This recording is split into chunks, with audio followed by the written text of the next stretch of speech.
All right, give me a second. I'm on my phone currently because I was also doing some things off of there. But it's been a minute, everybody. Don't worry, he's just taking the short bus ride from school. Wait, what? I'm trying to fit. Oh, here we go. Here we go. Is this it? Small, but you know what? Fuck it. We'll go with that. Hello, everybody. I'll work with that for right now. Yeah. Of course, welcome to the and I forgot to share this, man. I am like my day today was fucking wild. I of course went to had to do some stuff before. It's why the show for the next 2 weeks is going to be preempted. Mm-hmm. But unlike AEW, we're going to have some good content. What's up, Mr. Beauregard? Hello, Brandon.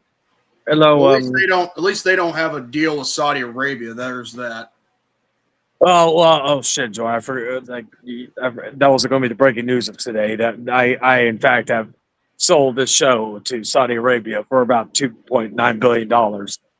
This is before you signed on the show, Jordan. It just got finalized, so unfortunately, you did not get a cut of that revenue. Sorry. Anyway. So you get blood money and I don't. That's good. I mean, at least I have a conscience. Yes, but you have to be on still, so you have to. So yeah, you get a cut while they still allow the execution of gay people and or other Christian religions and probably Serbians too if they have. We have to rename the show and retitle it called Sweet Saudi Outcast. Yeah, so that's or the Arabian Outcast. Yeah, one or the other. We're still working with ideas. But yes. Before I go into any more, I am of course your host, one of the two main co-hosts, of course, the House of Chayton, and next to me is the ever so unorific JMANzlegit. Unorific. I gotta write that one down. Anyway, by the way, I'm not gonna lie. This is well, hold on. It's about the show. Hold on a second. And give it a second. There we go. I mean, that guy looks so familiar, and yet that tile design, I mean, that's something AEW should have kept. I mean, they could have kept that particular title design for over 10 years, probably longer than any other world title design WWE's ever kept, except for that winged eagle. That is a sick new intro. It sucks. It's only going to be for 3 episodes. Before we get into the main point of this episode, I think the last part should stay, but that's just my opinion. The last part? Yeah, the one with me in it with the holding the AEW title before. Oh no! I'm keeping this is going to be the permanent intro, unless I have to fire your ass for walking down the street naked. Oh wait, no, actually I can't. You wouldn't be fired for that. Actually, that would be an Australian that would be doing that. Well, even so, if you walk down the street butt ass naked, I wouldn't fire you. You know, there's a game called Willy Willy Tag, right? Oh yeah. I heard you're really good at that. No, that's not me. That's the other guy. Oh, but that's a thing in Australia, though, from what I heard. But yes, for anybody who missed my Gaming with the Devil, which of course is not the most viewed stream on this channel. I'm referring to the House of Chayton. However, Short's been killing as of late, so I thank all the new subscribers I've hit in. Maybe I missed it. We are going to be taking this show into a season format. The only other person I know who has done this was Paige with Live and Uncut. Yes. And I, due to my work schedule being very hectic, as well as, of course, I have Dragon coming down here next month. Also, I'm going to have to ask him if he could be on in 2 weeks, because I will give out the Hall of Che award, because Dragon will be. Yes, I was trying to figure out a unique award or name for it so it could be unique to me, not anything like that. I need to make a thumbnail. Would him being in there have something to do with our first encounter with him all those years ago? Yes, actually, he's nominated twice, or he's inducted twice. He's inducted as the first inductee as just a person, and then a moment. Oh, And just like with Austin and Bret Hart, they're inducted in the Hall of yes, Fame so separately. every but year, for some reason, their match is inducted, but yet it's not a person, place, or thing. Or actually, it is a thing because it was on an event. and if I forgot to say it earlier, hello, William. How are you doing? Now, Yes, it is October, Chayton's favorite month, Emotional Zombies' favorite month. And not gonna lie, a lot of little kids' favorite month, unless they want to get sick in one night eating too much candy. yes.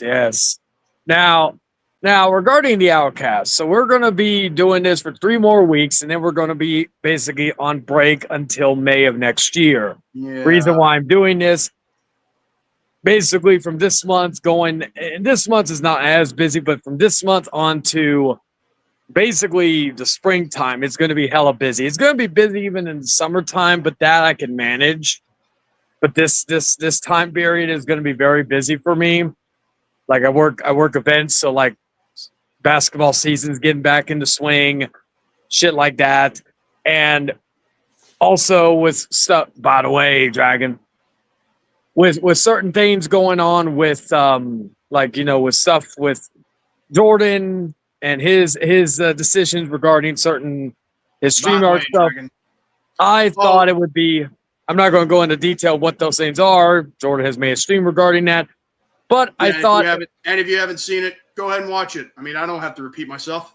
yeah, I thought it would be best to do a season by season thing. So what we'll do is we'll come back in May of next year, and we'll be doing an episode every 2 weeks. We'll be going back to the 3 hour format. Due to it being every 2 weeks, I feel like we got that 1 week to where we could just breathe. It also gives us time to think of new things to do. Yes, they're going to be in Austin, I believe, in March as well. So I'm going to try to see if my And, woman wants to go. And there's also like with me, like both like whether it's mentally, emotionally, and all the other stuff that I go through. It's also to make sure that I don't get too burned out because I mean, no disrespect towards Victor, but when it came down to doing 2 podcasts all in one week, it was like kind of stressing.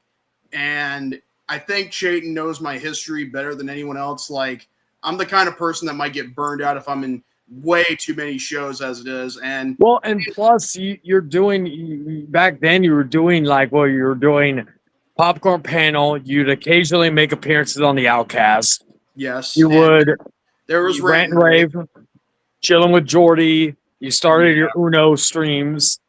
Yeah, so, I was like, it's like Cloud 9, except it went from Cloud 10 to 100. So that's like me. I was supposed to be on hiatus all of last month and most of the other month, but shit just kept happening, as it usually does on this fucking platform, it feels like. Jayton, you never know when to back out of a fight, but then again, you just love jumping into it. Let's be real. Oh yeah, I like getting into stuff and some like, but it's you, man. I mean, I'm not gonna judge you. I'm just simply there has to be merit into it. Because trust me, I could probably hop in. I could probably go and look up who's live at a particular time. Hey, let me jump in that and just fight with random people. No, I want to. If I gotta have a legit reason to fight with someone, like or some shit going on. Well, yeah, there has to be. Otherwise, then what's the point? Now give me a second. I'm gonna go onto my laptop. Well, Dragon just asked a question, and by the way, that is a great new feature for StreamYard. And of course, I'm by myself. But either way, hello everybody. Welcome to the Hangman Outcast Chapter 11. Oh wait, What? You switched. Yes. All right. So Dragon just asked. So Chayton, how do you switch between yourself and Jordy? Oh, maybe he just did. I don't know. Yeah, what I do is I take a meteor and I hit myself over the head, so I get a big ass crater on my skull, and then after that, what do I do after that? I dumb myself down a little bit, and yeah, I think that's it. I think that's basically all I do. Dumb yourself down a little bit. Yeah, put a crate like have a meteor hit me in the skull, like to create a huge ass crater, and then I do all that, and yeah, dumb myself down. So it's pretty easy, you know. But never go full retard. You know that old saying. Too late for that. So, Because yeah. you have gone full retard, just like I have. Oh wait, never mind. Now, All right. Also, F Microsoft for raising prices of Game Pass. Yeah. Like it was funny. I made a comment. I've told my woman, I've thought about getting an Xbox One because I've been really wanting to go back and play. Don't you mean an Xbox Series? No, especially with them raising the price. There we go. Much better. You mean like there have been? Oh, okay. I'm starting to understand what the issue is. Are there many consoles and or video games getting like their prices raised in like certain markets like supermarkets and all that stuff like Walmart, Best Buy, and probably Target? Well, yeah, the Xbox Series have gone up either 100, 200, shit like that. Shit, it wasn't that bad. They raised the prices too. Yeah, according to Chayton, apparently they have. Yes, thank you, David, for sharing it there. For the record, I mean, I bought Donkey Kong Bonanza. By the way, it is a fun ass game. I mean, if you ever get yourself a Switch 2, first game I recommend. I mean, other than The Legend of Zelda, Breath of the Wild, and or Tears of the Kingdom, get Donkey Kong Bonanza. It is the shit. Yeah, like I still don't like there are thoughts of me wanting to still get a Switch 2, but like I said when, not get it right away. Well, not only that, but also because Resident Evil 9 Requiem is going to be on the Switch 2, and they're going to be releasing actual non-cloud, actual versions of fucking 7 and 8. And then I'm just waiting on them to release 2, 3, and 4 remakes, and then I'll be good. But in regards to Xbox, yeah, they raised the price for Game Pass. So now if you want the best version of Game Pass, you have to pay $30. Damn. The Xbox X handheld is $1,000. That's what Emotional Zombie just said. That's true too. And here's the thing. Since when does Microsoft need handhelds? Well, I like that they're doing handhelds, but for the price, no. I was going to say though with Xbox, you want to know? You want a real handheld? Like you remember that link I shared you to that thing where you could play not just Nintendo like Game Boy games or Game Boy Color, but also I don't know if they do Game Boy Color, but if they did, that'd be awesome. But also their own custom made things. Like, dude, I mean, the price alone, $199 or $299. I mean, that's fine. I mean, but $1,000 for a handheld, like, get out of here. Well, and here's the other thing too. Xbox has basically destroyed themselves because they've not only raised the prices for their consoles, which again, tariffs, I get it, but now with the Game Pass stuff, I don't agree with because they can't tariff digital. But at least not right now. But wait, is that like a Minecraft but 2D? What? That game you just said tariff. Tariff? You know, like what Donald Trump's been doing? Oh! Systems have gone up in price. I thought that was a video game title. Never mind. No. So but Xbox raised the price for their consoles when they are dead last in the console war. They've lost, but they're dead now. Their games. Well, actually, when you think about it, Microsoft and Sony, they pretty much like you and me made peace. Yes, but you also got to understand that the only thing they have to worry about is Nintendo. And I saw something the other day called, the new console wars. It has Xbox's Anakin Skywalker and Sony PlayStation is Obi-Wan. And guess who's Nintendo Switch? Count Dooku. and you could probably remember that fight scene, how that goes down. Yeah. Well, here's the thing also with this, okay? They've had to they had to do that with the partnership because they have no other options. They're raising the prices. The Game Pass, which is the only thing that made them like let's be fair here. The only thing that has kept Xbox alive throughout this entire console war after the Xbox One's release was the Game Pass model that Sony and Nintendo to an extent took from. Now they're more expensive than even PlayStation Plus Premium because PlayStation Plus Premium is like $20 a month. Game Pass for the Xbox. And here's my thing. Excuse me. It goes back to me saying to buy physical or digital games. More so physical. Because I can go to a CD exchange down, like, not far from where I live.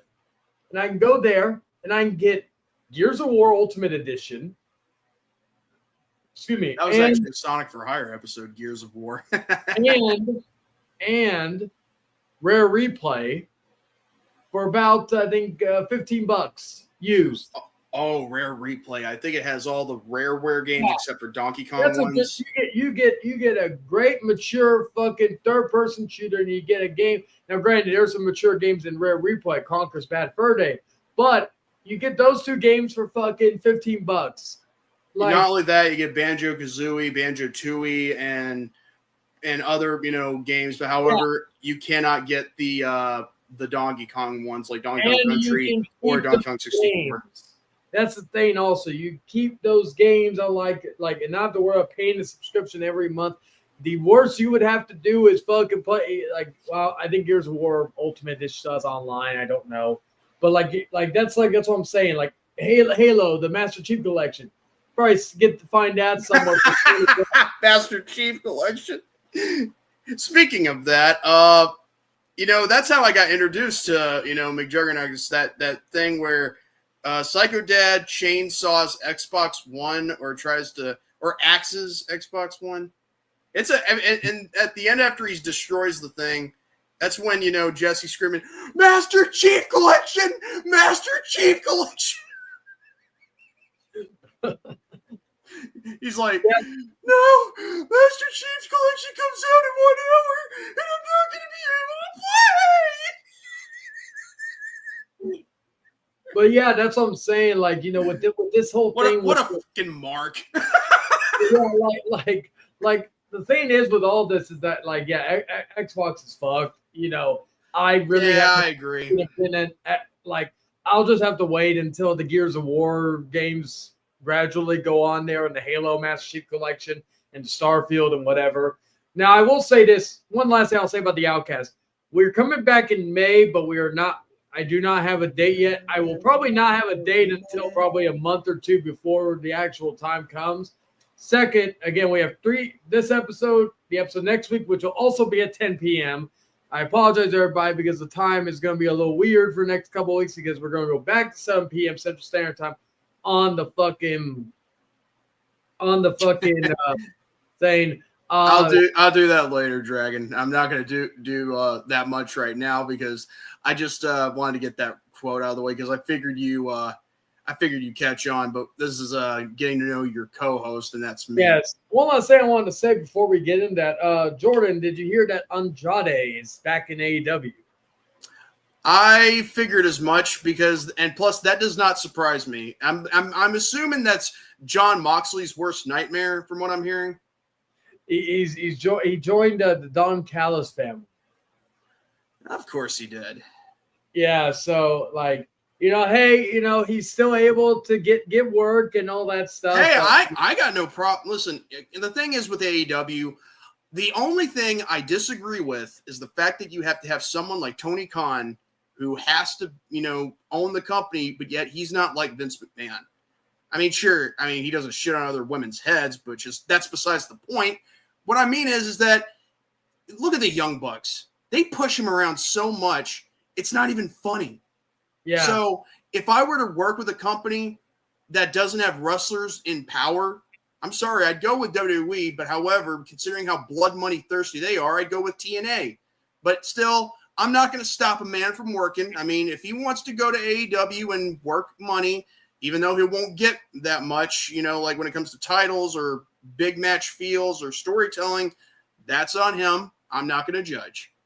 Yeah. So and again, Bear him being there. Well, he could have went to TNA, and that could have been like, but like, funny enough, I would be like, yeah, he'll come to TNA. He'll beat Mike Santana after Bound for Glory because that's usually what they do. Is they basically hotshot the title to the new WWE guy. So that's why I'm Speaking like, of Bound for Glory, by the way, I don't know if you know this, but let me check my calendar real quick because if I hope I get this right because I don't want to botch this up before we go with.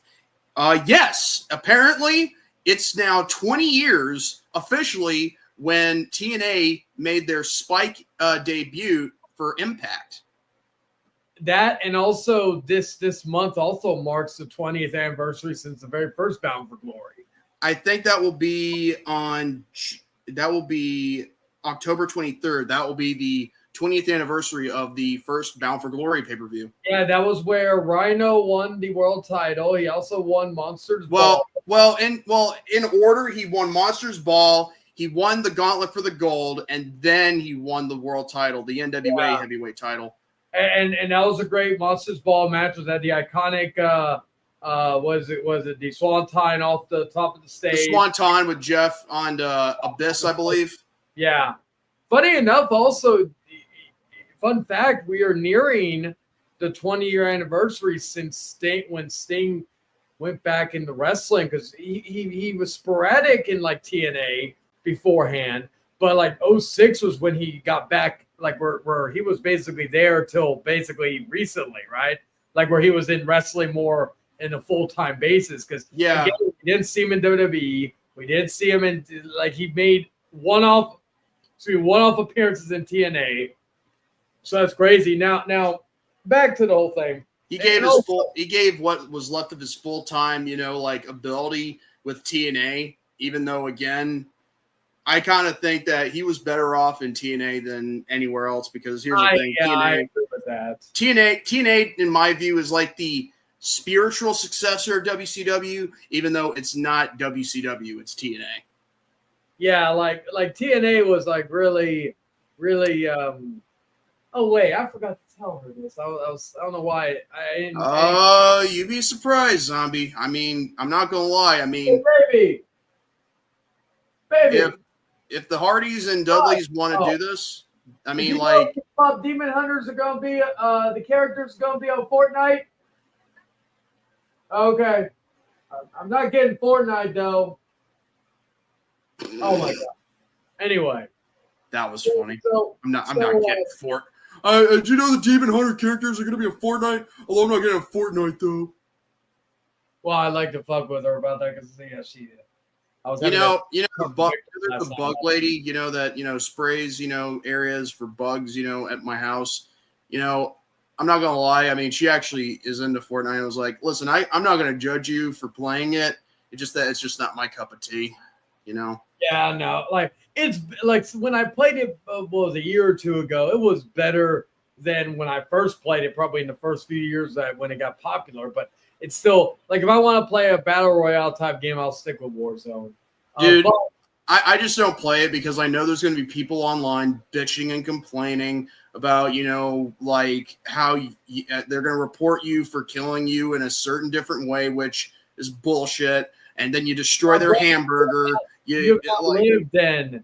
You think that's bad? Fuck.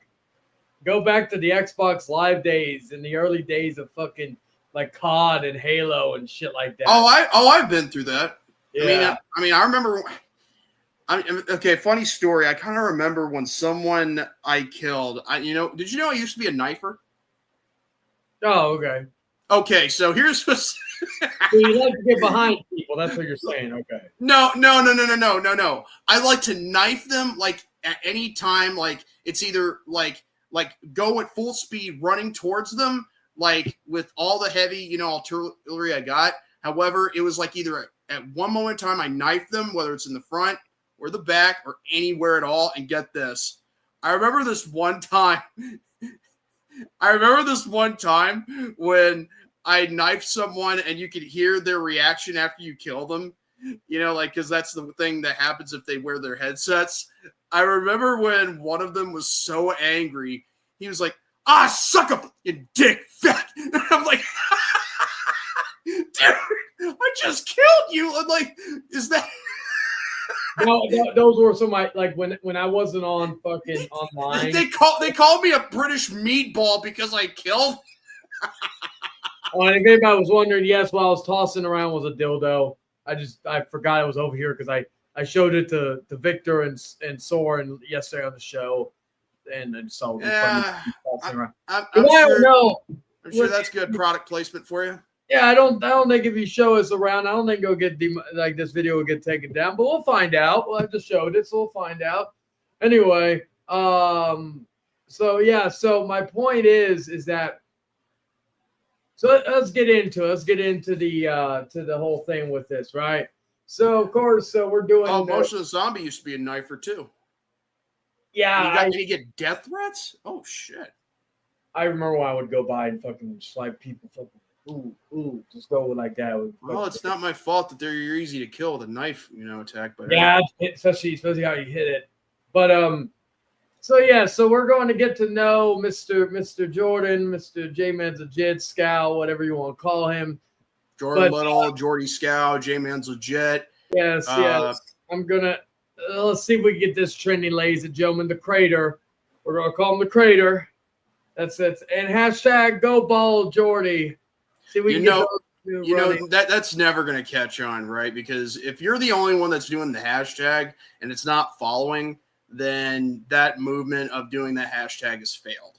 Oh, come on, people! Just even if you don't want to kiss my ass, just like, do it. Even if you don't want to see me bald, like just do it for shake's sake. Just feed his ego. Jordan. But anyway, my point is, it's not really gonna piss me off. Well, I know that. I'm just doing yeah. But anyway, so yeah, so we'll go with the basic questions first before we get into anything nitty gritty here, because I'm someone who is. By the way, in 2 weeks, I've also promised, due to his birthday week, I did promise David an interview, so that's why I'm stretching out the show for 3 hours on the final episode, because David, with how he is, how vain that motherfucker is, he will want, I don't know very vain. Yeah, I don't know how long it's gonna take his ass fucking get done. Now, okay, so Jordan, I guess the first question I would ask you is, when did you start YouTube? That's a good one. Well, I'm gonna be strictly honest. When it came down to me with YouTube, I remember discovering it around in I'd say 2007, 8-ish. This was like during a time when I was still in the old house, and this was, not gonna lie, I mean, that was when YouTube was actually not very strict, as it were, nowadays, but back then I used to watch a lot of things, like that Super Mario cartoons they used to have back in the day, like Super Mario Brothers Super Show, or The Adventures of Super Mario Brothers 3, or even Super Mario World, which is the only cartoon name they have, which is actually based off a video game with the same title. I remember Racist Mario, but probably... Well, no. I'm talking not the Flash animations. I'm talking about cartoons, like back in the day. Oh, like the old school cartoons from back they upload on the channel on YouTube. Yeah. Oh, okay, yeah. Yeah, I used to watch them. There was also, and funny enough, I got into, plush videos thanks to, the whole if there's a thing called Mama Luigi, that used to be a trend back in the day. I highly doubt it's going to be anything big, nowadays, because back then it was the shits, when it came to the, trends as they are now. But that's when I found, Mario 8099, which is, the channel for Cute Mario Brothers, which is a, they have this Mario looking statue action figure and a Luigi plush doll that you use for Mario Party, which is only exclusive in Japan at the time. And yeah, that's basically just two guys or two kids at the time, they were pretending to be Mario Brothers, with a camera doing their little puppet show thing. And then, of course, there were other channels that did that too. So right around in, I think in the late 2000s. I can't remember what time I started YouTube, but I do know that when I started to try and do YouTube around in the late 2000s, early 2010s, I mean, I pretty much did it for fun. I didn't show my face much because my mom didn't want me to get discovered by creeps on the internet. Like, I think the reason why was because, I think anyone can take advantage of a kid on YouTube or on the internet, which is probably a safe. Yeah, that's right. When did you say you were on YouTube for the first time? On the first time, I got to look back on my old channel and see when I started. I did have a couple of videos before I did plush videos of my own. Let me see. Yeah, because I was gonna ask because if you were like underage, yeah, I could see that. Oh yeah, I mean I was very young. Most of these stuff is like, wow, man, these are such a long time ago. So was that like that kind of got you? So what was actually, like, this is a good question regarding that. Okay, I first started YouTube. Wow, June 25th, 2009. Oh yeah, so if you're a year younger than me, so if it was in 09, I was. So 2011 I was 17. So 2010, 16. So yeah, okay. So you're probably 14, 15, depending probably 14, I would say. I had to have been 14 when I first started. Yeah, and yeah. I didn't even get into YouTube until fucking maybe 2010. I did start doing, but we'll discuss more of that next week. But yeah, I didn't. Yeah, 2010 I think is when I first probably watched stuff, because even back then when I was watching videos like movie trailers, it was mainly through like Time Warner on demand. Back when it was Time Warner and not Spectrum. And the last time I did I was on YouTube it was on August 19, 2013, and honestly, I think that's when I decided, like maybe I was done, like, because I didn't feel like, I was getting anywhere with my old channel, and I felt like, not a lot of people cared. And to be honest with you, I don't expect, part of me like was too hopeful, I think, because I felt like maybe I can get people to care. But the thing is, you can't get people to care just by doing, videos. You got to put in a lot of hard work and make it dedicated to get people interested, like in your life or whatever the case may be, Ironically, I think I started in 2013. Like that's why my channel was created at that time. And then, so by the time I left, you started. That's ironic, I did like 3 or 4 videos, which have never seen the light of day after that. And then after that, plus I wasn't like, I didn't have all the capabilities. I was still very off the grid back then. I didn't have social media, or I did have social media, but I wasn't. Yeah, I did too. I wasn't on the grid either. I had a laptop, but I didn't have internet in my home.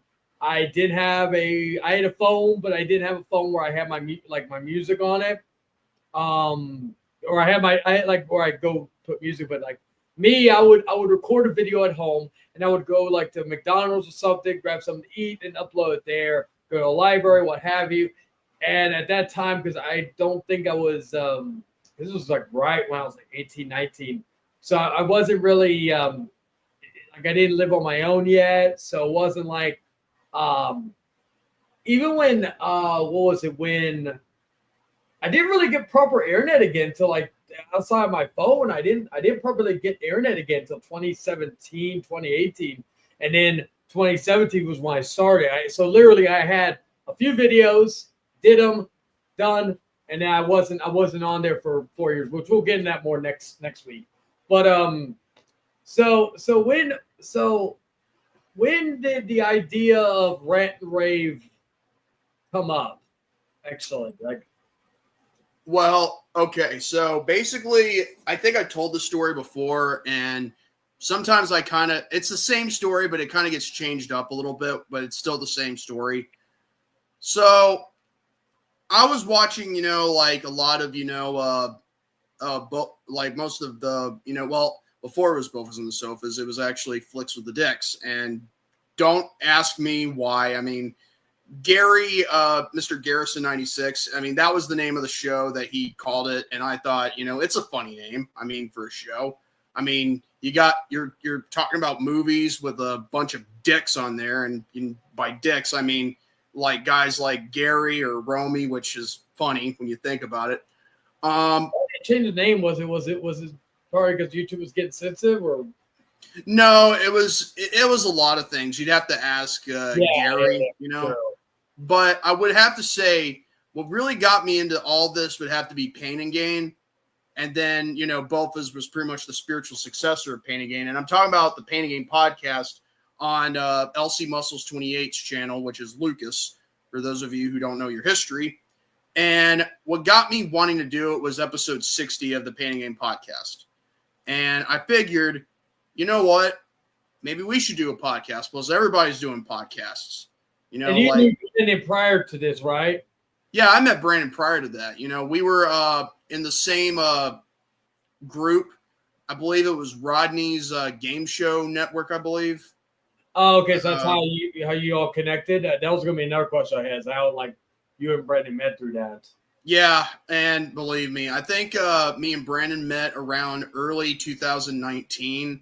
And, and yeah, me and Brandon, we kind of, clicked right away because of our love for wrestling, and in fact, anybody who doesn't connect over wrestling, it, again, it just, shows that like, hey, not everybody can, have the same things that you like. Good. So yeah, when we started the podcast originally, I was going to make it a podcast basically all about the Monday Night Wars, talk about all the nitros and all that mostly, and then maybe somewhere down the line talk about Raw's War and all that. But here's the problem that I thought of when I was thinking about it. The whole thing that we had to do this like year by year, actually week by week doing the show, that's what the format would be, right?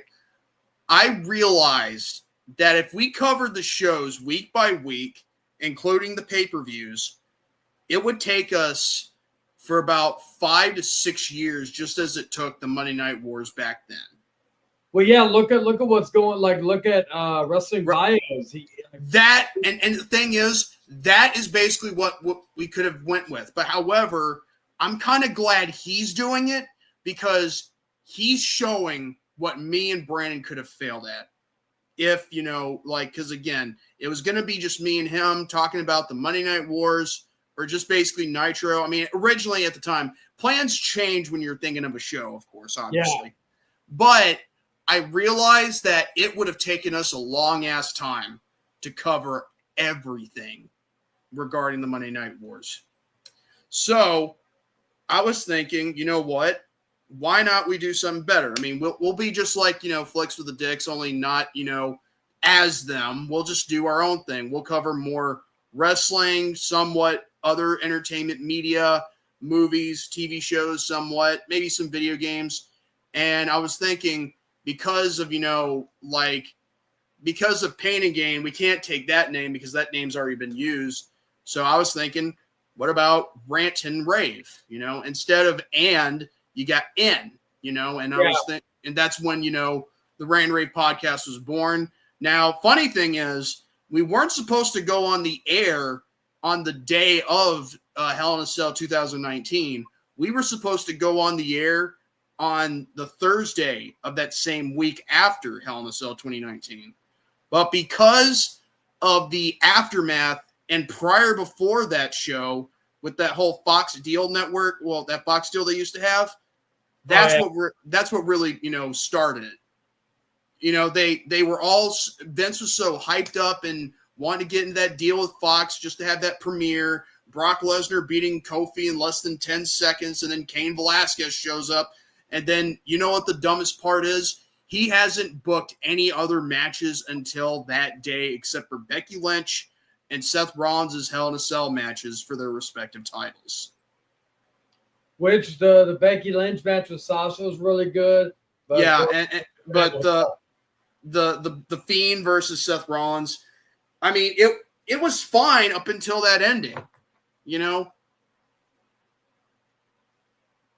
Oh no, you're good. You're good, Romanov. I appreciate you. It's been a minute. It's been. I think maybe you were in late now with the devil, but it's good to see you back on here. So welcome. Now, so okay, so. I know what that means, and you're not really a nunce. I mean, like, I'm just bullying nuts. Not she's not saying about herself. She's saying someone else. Oh, someone else. Oh, okay. But folks, I don't have 20/20 vision. Bear with me. I got my work cut out for me. I'll have my work cut out next week too. Oh yes, but okay. So all right. So let me ask you this, because this may be a two-parter, but I want to test it. So regarding Rant and Rave, what is, in your personal opinion, your favorite episode that you've done?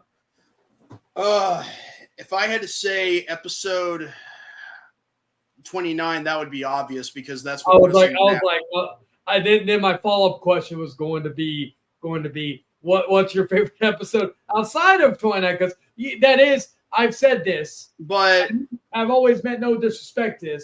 That is the peak of that. Just like episode 50 was my peak on the old Outcast. That was the peak. I don't know if that will ever be topped. I hope it does, because I really want something that's not quote unquote drama. It was a great episode. That's something outside of the past, as it were, to just be surpassed. You know. Yeah, I want something that is like a genuine, like, fun love. But a lot of us don't even hit 1,000. Y'all have done it a few times with Rant and Rave or your reactions. Oh yeah, but do that. But go ahead. But for my favorite episode, my mind changes a lot of which my favorite episode is from time to time. So if I'm like having a mental thing where like Alzheimer's or something, like, bear with me. But I feel like my favorite episode would have to be episode 200, because it was actually a memorable episode, because one, we got to, go live for a longevity of time. We got to cover a lot of things. I got to talk about some assholes who decide to record a dock fight rather than try and call the police and stop the damn thing from escalating. And a lot of people, were with me on the subject, Was I with y'all? Was I back? Were we on good terms on 200 or no? Hang on a second. Wait, 200. So if that was I think we were in good terms. Yeah, we were in good terms, because that was that was 2 years ago, because if memory serves me correct, it was around after you and me had made peace. Okay, and I think that was a few months after you and me made peace. So, okay. All right. And another thing that I loved about it was that taped interview we did the week prior, with Melina. And wow. I did, Eric Lima, he is a big fan of Melina Perez. And I told Brandon, when he told me that she was available, I said, let's not tell Eric or anybody. Let's keep this a secret, especially from him, because if he knows about it, then that will take away any chance of him, being surprised about it. Yeah. So plus, I wanted to see his shock over it. Not just the fans. Shout out to Eric for his new show he's been doing now. Like, after when he was on his hiatus, but now he's back. He's still doing it even afterwards. His Renegade Shenanigans show. I've enjoyed it. Wish I was on more this past week, but shout out to him for doing that. I think because he didn't do a lot of live beforehand. Now he's doing live more. Go check out his channel. Go show him some love on. I think it's usually Tuesdays. Go check it out. It's Yes, time. in the afternoon, I believe. Sometimes you'll see Eric doing some random stuff.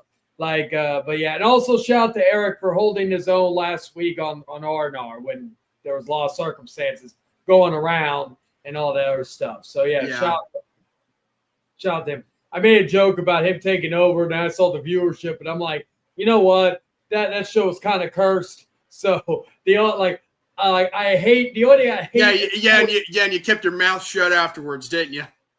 Well, not only that, but I hate now. That was the first I made a thumbnail. I'm mad because of that, because that was a fucking good logo. I actually like the logo I made this week too. If you're still watching, that photo I picked for you, so much better. I mean, no. I might find a way to get a photo of Michael. Audio. Yeah, I might find one. Well, actually, you know what? Keep it. I think it's funny that he's taking a picture with the Young Bucks in that picture. But I might find a better one of him, and it doesn't even have to be a photo that he's put on there. But I'll find something. Trust me. Yeah. Find somewhere I could do it where it's good, because and it has nothing to do with him wearing headphones. Yeah, but anyway, with episode 200, it was also not just for Shock Valley, for everybody who was watching live at the time, but also mostly for Eric, because again, being a big fan of Molina that he is, I figured I wanted to do that just to surprise him. And based on his reaction, that was genius, you know. And I know that was mean on my part to keep it from him, but then again, where's the fun if you can't see a reaction? My phone. I'll be right back. Okay. So, man, Solo Screen at its finest.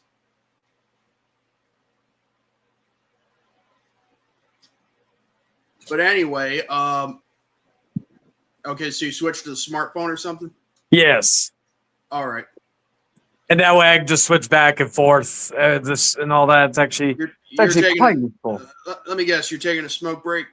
Yes. I have my studio now, and I can, and all that. It's great. It's fucking great. If you're gonna take a smoke break, just say it. Oh yeah. What's up, ATAX? Yes. ATAX, yeah. Howdy, y'all. Giddy up. Yeehaw. Yeehaw. Yeehaw. What's that all meant? I don't know. Maybe because I'm what inside Tarnation? Anyway. Because you're from Texas. Okay. Probably. But episode 200's a memorable one as well. And Eric's face. Now, okay, here's a good one. Because it's always nice to admit humility. Oh, hold on. There's also another favorite one I like, and it's an emotional one. The one with Sabu. The tribute show for Sabu. Yeah. No, that one. That is actually, I think, in my top 5 favorite episodes, because I thought y'all handled that tremendously. For me, probably in my top 3 favorite Outcast episodes, I'm counting the OG. I'll leave it blank, but it's a more recent episode of the Outcast that because not yes, there's been some memorable moments of the new era, but I will say though, there's really one episode I feel like has gotten the tops or in the top 3, but I'll leave that there. But for some humility, because to me, what makes a good host is to admit the good times and the bad times. So with that being said, what in your opinion, not the others, is your least favorite episode of R&R? It could be because of botches, it could be because of something happened, it could be just favorite episode. And it's got something to do, and it's with me on there, right? Oh, well, yeah, I would probably, I wouldn't say, I would feel like it would be unjust if you said an episode that you weren't on, because unless you didn't like something, something. No, I trust Brandon knowing that the show will go on good no matter what. And that's the same for Eric after last week. But if I had to choose an episode that I did not like like in my personal opinion, well, one is when I did a rant on the trolls that were messing with us, but then again, that was a different time. Had to be there. I'd have to go with episode 10 because I think that was the one where we were trying to have an interview with somebody, but yet the person was having too much technical difficulties. He was using a smartphone while driving, while being interviewed, and I thought, in my personal opinion, I feel like that could have went a lot better than it should have. And of course, I think Brandon got his email. I think Danny got Brandon's email. That's where that happened. But it's not really that. I mean, it's a funny moment, like with the what, that kind of deal. Yeah. But the interview that we tried to have, I mean, dear God. Well, and also y'all that was still in your early stages, so y'all were gonna have like mistakes and all that, because especially like again, like with me, I think that's when I started the Outcast, of course, as I've always told people, and I'll get more into it next week, but it was never, I had the idea of a podcast even before I met y'all. Yeah. Like, and even with StreamYard, I may have found, because I didn't even, this is how tone deaf I am about like new. I discovered trends. StreamYard thanks to Mr. Garrison 96, Gary, because he did it on Flicks with Dicks, and then later both was on the sofas. I think we used StreamYard after episode 1. Like we started with episode 2 and then beyond. Episode 1, the pilot episode, I mean, that was the day of Hell in a Cell 2019, and Brandon was using YouTube Live, and I was on the other side of the phone, of like either Discord or Facebook Messenger or both. But now another one I have actually, and this has more so to do overall with YouTube. right. In your opinion, name your top 3 best achieving moments on YouTube. It could be a milestone, a specific video, and this could be either a moment, and this could either be on your channel, the rant rave stuff, or anything that you've been a part of. The milestone, I love top 3, you say? Yeah, and also it could be like subscriber, viewership. It could be a plethora, just like anything that you consider your highest achievement moment currently on here. Well, for number 3, and it's going to have to be related to David because it's on his channel. Because he's number 3, you know what I mean? I know he's probably watching saying, if you, Jordy, if you. If I had to go with one of my favorite, milestones, it would be the one with, oh, hey, Hank Nova. When I was on the popcorn panel, and I think I had just made my debut, as it were, and we reached over 600 views, and it was and I got to figure out which one was it, what movie that I started doing it on a weekly basis. I can't, because I don't even know if I was watching it. Probably, I don't even know if you, David, if you're watching, fact check that for me. Oh yeah, The Last Airbender. Oh, that's funny. Yeah, Last Airbender. It was Popcorn Panel Podcast, episode 16. The milestone we got was almost to 1,000, but it's actually 954 views right now. Correct me if I'm wrong, but we beat them recently. I think now. I can't remember. I'm not saying that to stroke ego. I'm just like, I'm trying to remember, because I know there was it Charlie and the Chocolate Factory. For some reason, that one. No, you did that 2 months ago. Yeah, that one did a lot. Like, that one did great in terms of viewership. I was actually shocked. That may be the one. It was something random. Maybe it's because it's the 20th anniversary of that movie. Yeah, fair. And so that's your number 3. Yeah, because I made my debut on the popcorn panel. Now I mean, there's another one on there, Baby's Day Out, which was supposed to be Jared's swan song, but apparently he's still on the show. Yeah. But yeah, you know how that goes. Baby's day out. I'm surprised that, you know, the way how Victor's reaction to it. I mean, like, come on, dude. But I prefer episode 16 being a milestone for me when I went on the show. Now, as for Rant and Rave, I mean, if I keep going with episode 29, I'm going to be feeding Romy's ego more than he eats a lot of chicken bucket at KFC.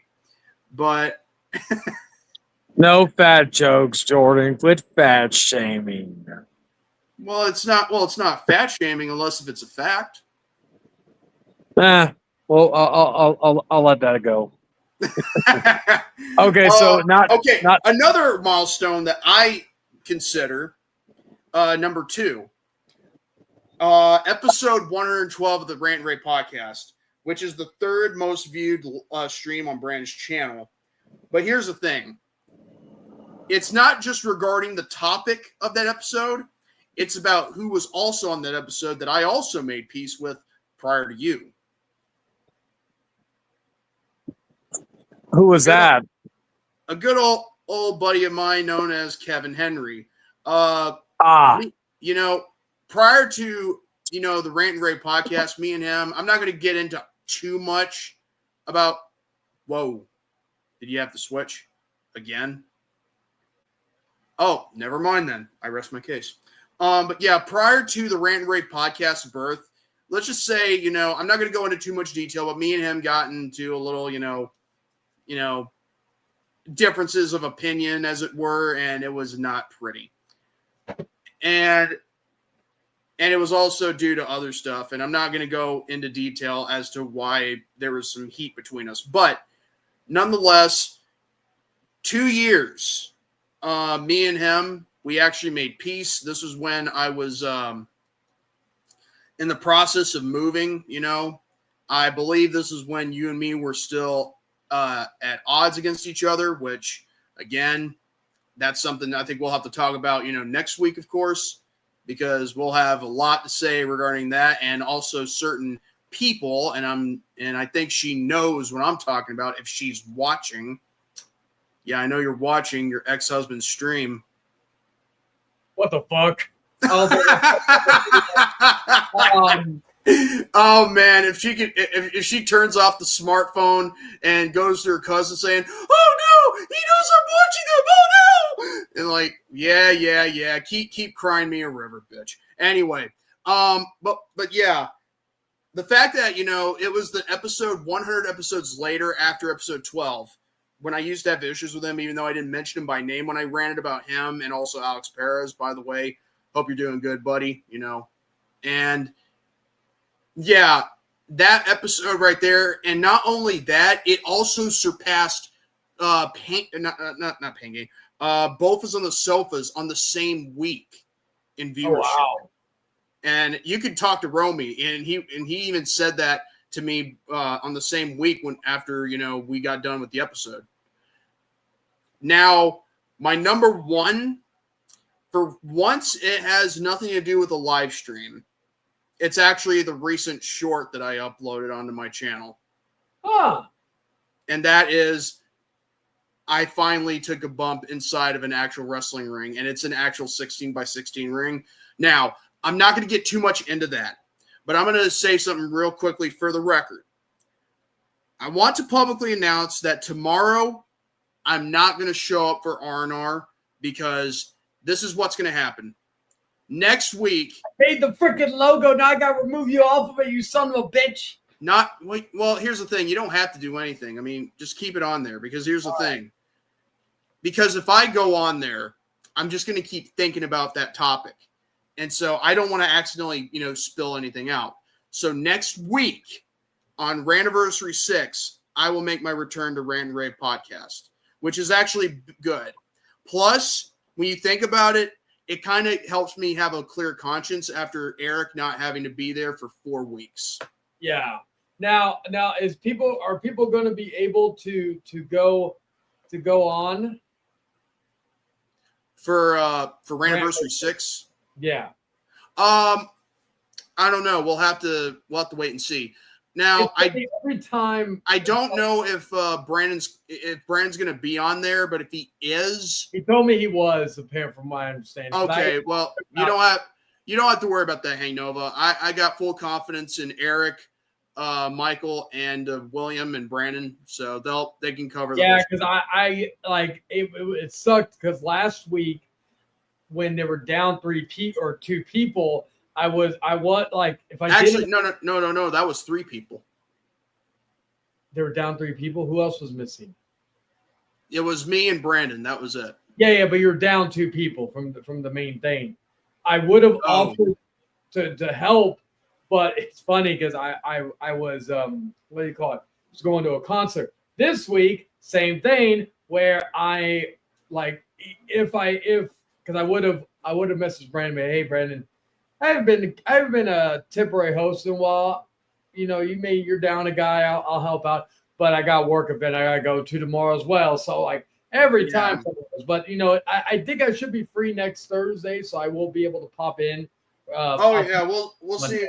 We'll see. And by the way, I'll also have a special announcement for the second inductee of the Rant and Rave Hall of Fame, who will be joining Zach Garrix. Shaden, I'm gonna give you a spoiler alert. It's not you. I know. I just wanted to be like that. Well, good. But I didn't want to be a part of your stupid Hall of Shame, anyways. If you be good, I'll probably give you a spot next year because I'll be having multiple members of the Hall of Fame. Oh yeah. So besides, you'll probably understand why the second inductee can be a lot more important than having putting you on there. Just trust me. Oh yeah. I don't. You're gonna. When you find out who it is, you'll understand why. Yeah, it's like with the Hangman, my thing, right? I actually thought you did pretty good, Hank. I thought it was pretty good. I did like when I was thinking about it, I was thinking who makes the most sense, not only for the show, not for just for the Hangman Outcast, but in general. Who was the one person outside of myself who put the name, the brand, the show, and everything on the map? And I thought about it for a while, and I said to myself, "There's no one else but Dragon." Because Dragon, it was a thing that caught wind. It was funny. It was funny, Hank. I'm giving you your props. Like. It's still to this day still a thing, and that's what I'm saying. That's the one thing about like that. Like yes, Tom did a lot of help on the channel. You've done good stuff on the channel. Dan has helped a lot. Dan helped me kind of get my confidence back in regards to making content. You know, it was just like there are other like there's gonna be a lot like. Again, like hell, if we talk about participation in regards to the Outcast since its revival, like if I did a Hall of Fame just for participation of the last 11 episodes, even though we don't have a StreamYard link for this episode, fucking Nick and Fonte, because Nick has been on almost every episode that the link has been out there. So like Nick would be one that would. Good evening, gentlemen. Yeah, but here's another quote for you. Why don't you shove that newbie up your ass? Like, come on. But like, so we're gonna get into some more personal details. No, like nothing too, but I like because this is about the we like to ask some of the safe questions, and also I'm someone who likes to ask tough questions. So I got all right, Piper. And by the way, people. Like originally I was going to have like a list of questions, but I just came up with these on the fly. So all these questions I've asked have been on the fly questions. Also just to kind of show that, you know, like in terms of interviewing style, right? If I ever do interviews later on regarding the Outcasts, my interview style is more off the cuff, more laid back. But so you're a man of faith. Yes. So hold on. What are your views on black people? Well, in terms of black women, I've not really had any great sexual experiences with them. Oh yeah, I saw that, Roman. I'll probably check it out, like, and all that. But Hank like, caught me off guard with that one. like in terms of women, I've had like one experience with one full black woman, and she wasn't really that good. The only ones I've really had great experience with were ones that were mixed, half black, half Latina. But usually my tastes are in Latinas. But so my point is regarding all this is that, has there ever been a point in your life where your faith has been challenged? Yeah, many times it has. Many times, being a born again Christian, like it is. I'm not gonna lie, it's not easy. Like, I mean, when you're having your faith challenge, almost every day. I mean, let's face it. I mean, not if you were to talk to anybody who says that their faith has been challenged and they said no, that's a lie. Because you have to understand, not everybody is going to live a simple, easy life even after you've accepted Christ as your Lord and Savior. I mean, when you think about it, there's a lot of, problems that go on in real life that meets the eye. I mean, like, for example, like whenever I was moving, I felt like, are we ever going to move into this house, that the one I'm moving in right now, because I didn't think we'd ever get that, that go ahead, but because my dad, he was like, in tears one time, when he thought we were never going to get out from behind the church that we were at, temporarily before we had to move into the new house, and, sometimes, faith can be tested in a lot of ways, and he never gave up on God, but sometimes, your faith can be tested in many ways that you never really expected. And this was like when I still even though I hate having to say it, even though, again, hate is a strong word, that I still hated your guts, and yet it wasn't because of you mocking my faith or anything like that. It was just that, of what's gone on. But yet I still feel like that's the one thing that I despise, that I hated having to hate someone because of, not for hating what I believe in, but for what had transpired. That was the one thing that I have regrets of, and that's what tested my faith as well. So anybody who says that they never have their faith tested, and challenged, they're lying.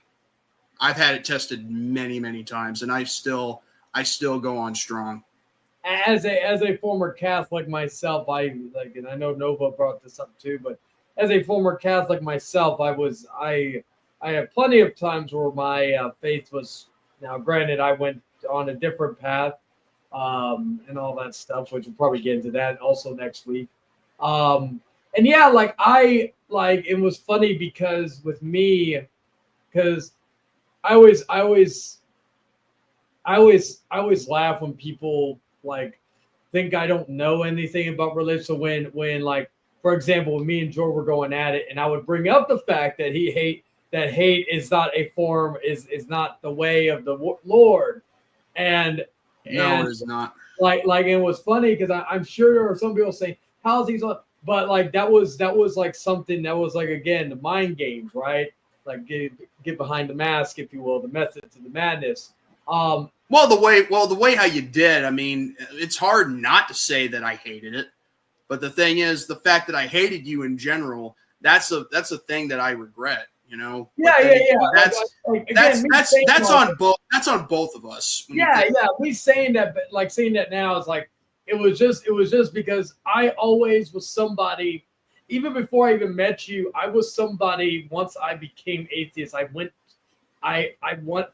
made it not a mission, but I made it a statement to call out the flaws of certain religions, not just Christianity. Although Christianity was something I had, because again, I was Catholic. I rarely ever disrespected Catholicism, even as I've been if anything, I've just disrespected the Lord's name. which could be in the Catholicism aspect of disrespecting it. But like in terms of directly saying it, I don't go with the stereotypes about Catholicism with the priests and all that other shit. My priest was fucking, to me and all that stuff.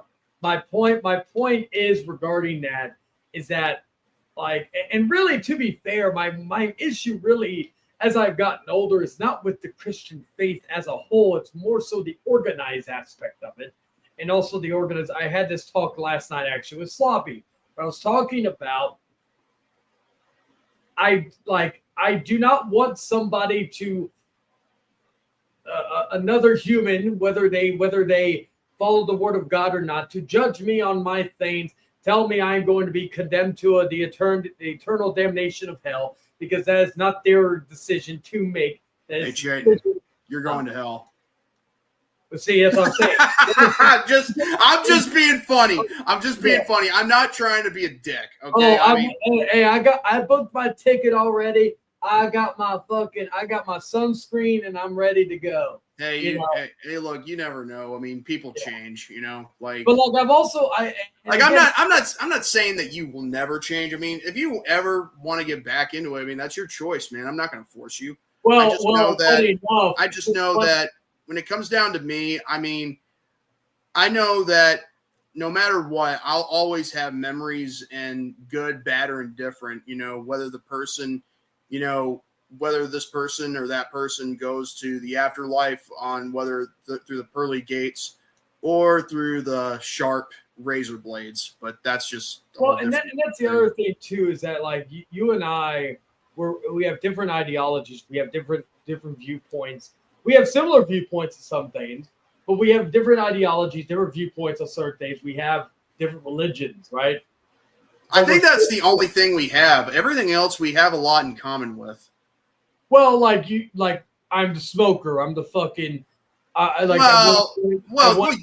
I'm talking about is like real life aspect. I'm not talking about. Oh yeah.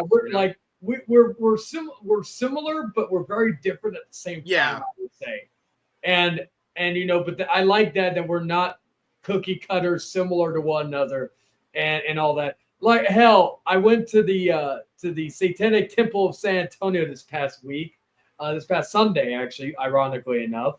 And it was funny because I had a completely different thought of what it was going to be. And it was like, it was a very, and it wasn't just like, oh yeah, we go in there and say, hail Satan, that fucking, all that shit. We don't take a blade and fucking cut a goat. My ex-girlfriend would have fucking called them posers, if I'm being perfectly honest with you. But my point is, though, is that, and it wasn't just people who were like Satanists, it was people who were atheists. So it was funny because I finally felt like I found my community because and all that. Granted, it wasn't my idea to go. My woman wanted to go, and I was like, fuck it. Let me get off work early. Let's go.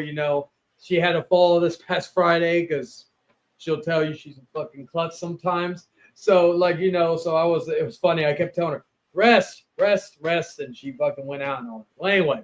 So, yeah. So, and there's nothing wrong with that with having that, right?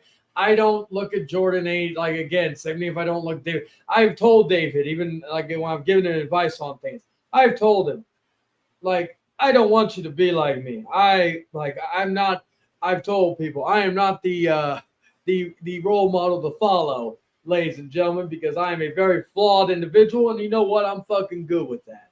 But it's just I like that we're all different in a lot of ways in everything. And it makes the dynamic funnier because, like I said, when I go in there and troll Eric about sex, it's hilarious because yeah. You know what he sounds like when he does that? He's like Popeye the Sailor doing his laugh, So you mentioned about being born again. So when was it that you became born again? That's a good question. When I was a little kid, I think I was around, I think I was 7 or 8 years old. I can't remember what time it was. I know I was a little kid. I watched this DVD with my parents about, about the whole thing regarding, like stories, like one of the more popular ones, which had artwork of all these, stories from the Bible. And I think my dad would have to explain what it was, but it was actually a pretty good DVD, and it helped, help me give myself, to Christ, because again, I didn't, again, I wanted to, oh, look at the cute little puppy. She needs to go out, but you gotta hold on. Anyway, yeah, we only got like 15 more minutes left, so it's so okay. Yeah, so like, yeah, okay. I gave myself to Christ on that night. I got baptized about maybe the same week or a week later, and yeah, it was. I have no regrets, So okay, so here's another good one, and this could be a double one because it could be with YouTube and life. What are your in YouTube? We'll go with that one first. What is the 3 things you still want to achieve on YouTube? No particular order, just random things. 3 things. Well, one of those 3 things is to try to reach 100,000 subscribers, which is a very hard thing to do with it. Okay, you know what? What that dog is doing right now is exactly what Missy would do with me. Or even Clara. That's what you get. Laying on my knee when you hit me in the nuts. That's what you get. So yeah, so reach 100,000, okay. 100,000 and try to get noticed in some cases, like for my hard work for what I've tried to do, whether it's doing streams or gaming streams, or even this, what I'm going to do, like the moment I break into wrestling, I'm going to share my very first match.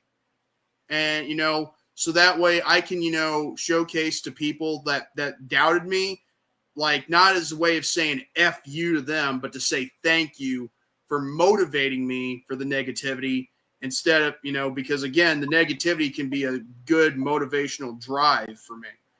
And the third thing, well, to simply just have a great community full of people that, whether or not they share my same beliefs or ideology, I just want people to get together and, and watch me and appreciate the hard work I'm going to give out. And regardless of, what they have, as long as they are, pleasant and decent with the phrase I've been saying, common courtesy, common decency, and common sense, then it's good. To just have everybody in this community that I have to be like that watches my content to have a good time. See, Hank, before I get in the next question, see, Hank, I don't like, again, it's maybe because I'm atheist. I don't have a problem with any religious jokes, because I always say it like this: if you could joke about the devil, it'd be the same thing if you joke about it's kind of funny. I don't think I've ever joked about Satan or the devil, unless if I have, I must not remember or anything. Like I know you're talking to Hank. I'm just simply I'm just trying to remember. I'm trying to see if I remember if I ever did that or not. South Park, I know does and all, but I don't. Oh my God, South Park! Like I always look at this. It's like if you are a leftist and you joke about the right has every opportunity to make a joke about you. So I look at it this way. I've joked about God a lot of times. I've done segments where I've done that. And really, it's never like maybe back when me and Jordan had issues, sometimes I would be directed towards him. But a lot of times I always tell people, I'm someone who has a very dark sense of humor. And, I don't really. I do too, but I don't joke. I don't joke about God or the devil. I just simply try to do what I can. I always say I joke about, and I always tell people, don't mean like it's like what happened a few weeks ago. Just if I'm joking about that doesn't mean I'm personally attacking you. If you feel personally attacked, that's your problem, not mine. That's just because I'm not attacking you directly. I always think if it's like people who like wrestling, right? And people joke about wrestling, right? There are people where I look at them and I am ashamed to say I'm a wrestling fan because there are people like certain people around that fucking make it look like we're fucking dweebs. But That is true. or even being a conservative or having conservative views, somewhat so on and so forth. Now, here's another one. What is your, well, probably we'll say two because one is already, I'm sure the wrestling thing would be in there. What is your two goals you want to achieve in life? Well, to make sure that I'm secured both financially and whatnot, and to make sure that my parents, along with my sister, are taken care of, Like, that's the only two things that really matter. I mean, sure, I do love my friends, real life and online. And yes, Hanji, I kind of love you too, even though you're doing my job beating the shit out of Shaitan. Well, yeah. Like I've always said, your family is the most important thing over everything, and that's no offense to anyone. Like I've always said, like my mother, my daughter, my fucking Hanji, my woman. We're like those are always going to be the number one things for me. YouTube and friendship is always going to be second, third, what have you. And that's no offense. I feel like I would. Oh no, I understand that because again, like, when it comes down to it, I kind of look at some people like family, and whether it's online or offline. But at the end of the day, when it comes to your immediate family, that's the one thing you gotta take care of. Not a lot of people have great relationships they have with their parents or their other family relatives, because life isn't perfect. But at the same time, immediate family is still family, and it's still important regardless, Here's a good one also, a dark one. What are the three things you fear? And it doesn't have to be phobias, just maybe like things you fear that you don't want to happen. Three, okay. Oh no, you're good, Hank. You're good. So three things that I fear. An infestation inside my own house. 2, the internet no longer working, which I will never have any way to contact with you guys, even though there probably is the 5G or whatever, or LTE bullshit. But yet I'll still drive myself crazy because, like, look at last year after, Hurricane Helene happened, I think it was. Yeah. I think it was either Helene or Katrine. I don't know. And then, of course, there is number 3. My biggest fear is probably when, like, if wrestling becomes canceled, like, all of it. Like the sports entertainment genre we all love was all of it totally canceled by cancel culture, Me Too, and all the other bullshittery that tries to take it down. It's funny. I talked about us having different ideologies. My fears are going, like, if you ask me the same question next week, it's going to be a lot different than yours. I sympathize with those. I'm not saying, but yeah, mine are, and some were kind of morbid. Here's the thing. One of my, none of the fears that I had nothing to do with sexuality or preferences. Oh, yeah. To me, it's most likely a me thing rather than my biggest fear is this generation. Okay, that's a good fear to have. But yeah, as far as I'm concerned, but when it comes down to fears, it's around me mostly, not what's going on in the real world. Now, wrestling is part of the real world, but when you think about it, it's an important aspect to have in your life. It used to be important during the Attitude Era. A lot of people watched it. I'll give one free fear for me. I said this yesterday on Sloppy Show. I've also talked about this in previous streams. I've said my fear, funny enough, is if my belief is the accurate. Because I've always said that, being an atheist, you don't believe in heaven nor hell. You believe in nothing, basically. And I always say that the one thing that does terrify me is if I'm correct in that belief. Because if like if we fucking die, when we die, not if, when we die, do we just rot away in the box for all of eternity and nothing else comes of it? We don't become apparitions. We don't become fucking demons. We don't become angels, what have you. That is the one thing that probably my biggest fear is, because that, even though, again, it's my belief, so I picked that belief, I chose that belief, but it is frightening to know that if that is the correct outlook, and we won't know till we're in the box, but none, unless we can become an apparition, nobody will be able to tell the other person, hey, I'm in the fiery pits of hell, hey, I'm in heaven, all that stuff. Like unless we could do that, that is my biggest fear, is the fear, if I'm correct. Maybe that's one of the reasons why I like being atheist, because I like to be, I like to have something scare me nowadays, because a lot of shit doesn't anymore. But yeah, that's probably my number one for myself. Yeah. To get into a more spiritual aspect of it. Now, let's see. We got a few more minutes, so let's see. I'm trying to think of something else. You got like 3 more minutes left. Yes, yes. Okay, here's a good one. This is going back to you to enlighten the mood a little bit. Who were the 3 people that inspired you? And this could be any period. It doesn't have to be when you started. It could be even as currently as now. But just a generalization. Who are the top 3 YouTubers that? And it could be people you know, people you don't know, so on and so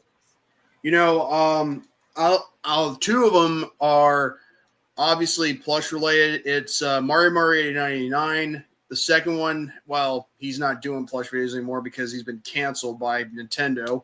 Super Mario Logan, but I have to give him credit, because if I don't, then I'm lying to myself. And also the third one, Rich Alvarez, or Richard Michael Alvarez.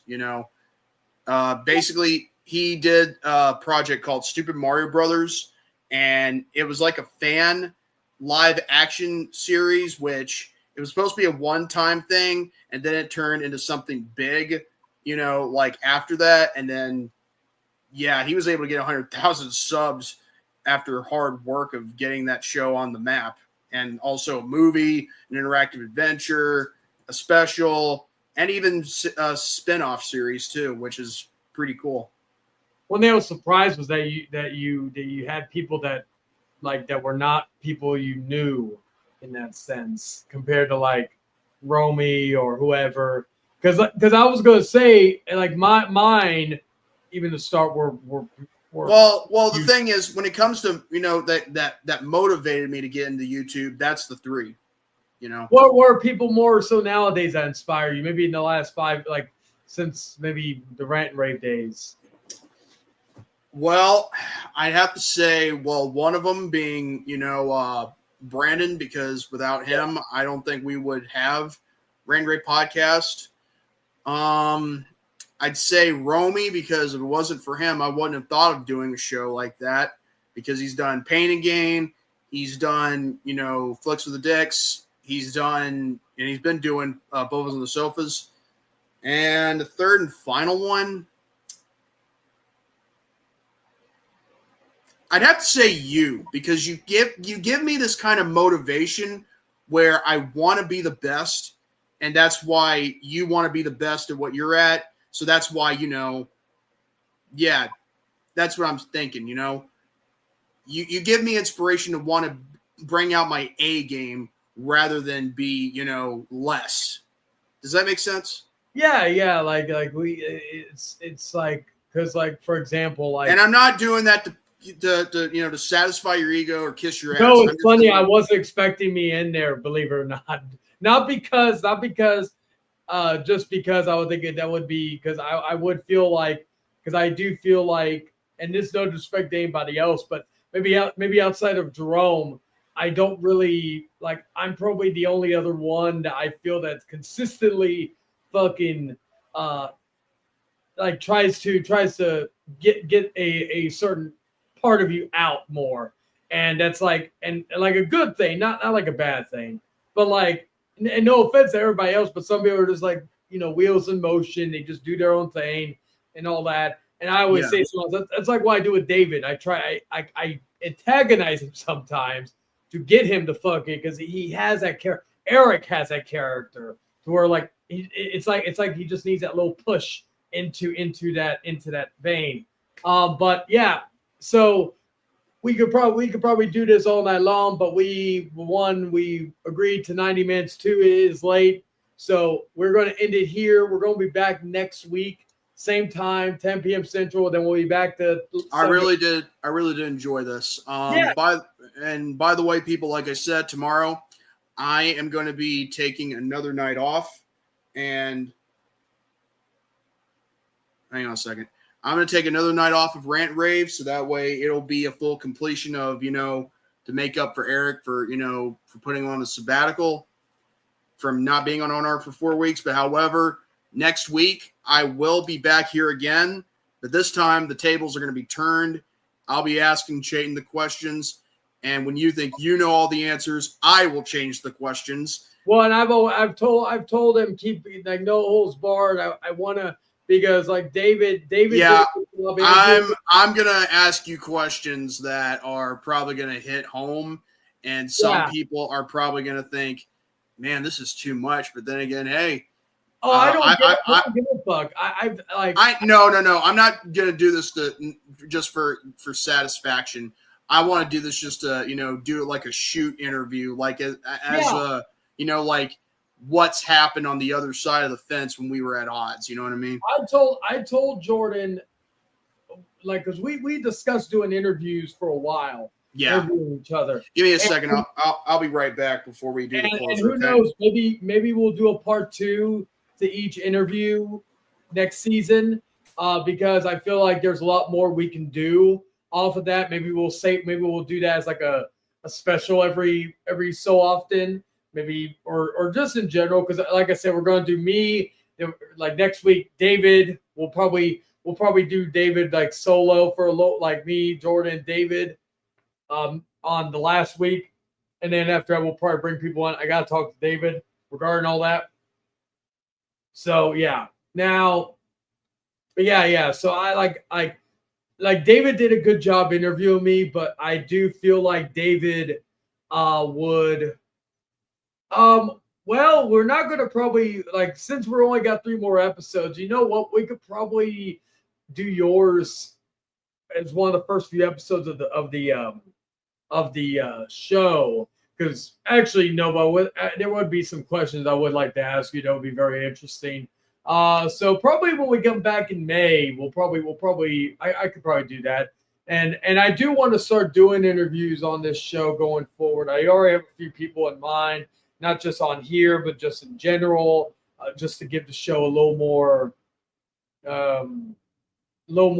Because again, I want to try to pave this show in a different direction than what it started as, and all that. Like, I know that this episode is not going to be the most viewed episode because, well, we're on late. 2, it's not like drama based. It is what it is. I'm fine. All right, I'm back. So yeah. But yeah, like no, but we could do something probably in when we come back in May. Now, one more thing I want to point out is that not only will I be back next week for the interview, I'll also be back on Rant and Rave next week for Ranniversary. Yeah. So that way I can tell the infamous topic of my experience in the ring in Pigeon Forge, Tennessee, at Hulk Hogan's Wrestling Shop. Next week will be that, and then the following week will be the season finale of the Hangman Outcast. Yeah. So that will go back to our 7 p.m. Central Standard Time. That will go for most likely 3 hours. I've told Jordan he has I would like for him to stay for that whole thing because that's going to be the final episode for a while. But if he has to do something, that's okay. I mean, hey, I'll stay on for 2 hours, but after that's fair. That's fair. Because again, that's the agreement we went with. Yeah, It's like this, Shane. It's like this. We had a damn deal, and now you motherfucker, I'm changing the deal. Pray I don't change it any further. Yeah, I'm altering the deal. Pray I don't alter it any further. But like I said, we'll like, as long as we do the David interview together, which I'm going to talk to David probably sometime this week to try to get an idea when he wants to do it. So we'll figure that out. Again, that'll all be worked out then. I will be bringing back AI calls for that episode. It's been a long time. I know people have been asking me when's AI calls coming back. I'll bring it back for chapter 13. And we'll do that. We'll do fucking other shit. We'll have a good time with it. But yeah, I appreciate everybody for watching. I appreciate me. Shout everybody in the chat real quick. Oh, I'm getting old. Don't fucking do backyard at a young age and think you're gonna be okay after a while. Your fucking back's gonna be fucked. To be honest with you, if you think that's rough, you should really think about going in the 16 by 16 ring. Jordan, I've done an actual ring. Well, even harder than a fucking ring. I've landed on back first on the bare concrete. Trust me, I know what pain feels like. I've got this scar on my elbow. Is it this one? Yes, from a fucking piece, like some fucking non-gimmick glass. Anyway, real glass, cry me a river. I was the original Jack Perry. See, Vic Infante, True Anonymous, Mr. Beauregard, Motion Zombie, William the Conqueror, Dragon. Let's see what else. And Dragon, yeah, I'm gonna have to talk to you. So make sure you can be on whenever, because again, we'll try to do it. We're going to do it in 2 weeks. See, I already said Motion Zombie Romanoff. I know she was in here. ATAX, Nova, of course, and I think that was it. Everybody in here, yeah. So I appreciate everybody for watching. And we will be back next week, same time as this week, and then we'll be back for the final episode. There will be, outside of possible game streams, although I really don't know if I'm going to continue doing game streams, if I'm being honest. And like shorts have been my bread and butter as of late. But I'll still do game streams if you're not going to do it. Well, I like doing them, but again, I don't have time sometimes. But there is only one more live stream at the end of the month. Doesn't have anything to do with this, but Late Night with the Devil, we're going. I do have some stuff I wanted to talk about that coming up for Late Night with the Devil, because that is also going to go through some restructuring. Tad restructuring, not a lot, but I'll go into that more further detail later. But yeah, with that, guys, thank y'all for watching. And now I can actually use this outro that I made as well. Same outro, but yes. So make sure you subscribe to, of course, myself, Network 3000, JMANzlegit, and of course the Brandon Martin for the Rant and Rave podcast, where you can get all your Rant and Rave fix and all that good stuff. So until then, like, share, comment, all that good shit. Be well, stay safe. That's an old line I used to use. Have yourselves an awesome night, and we will see you next week. And until then, ta-ta for now, ladies and gentlemen. Later. Peace.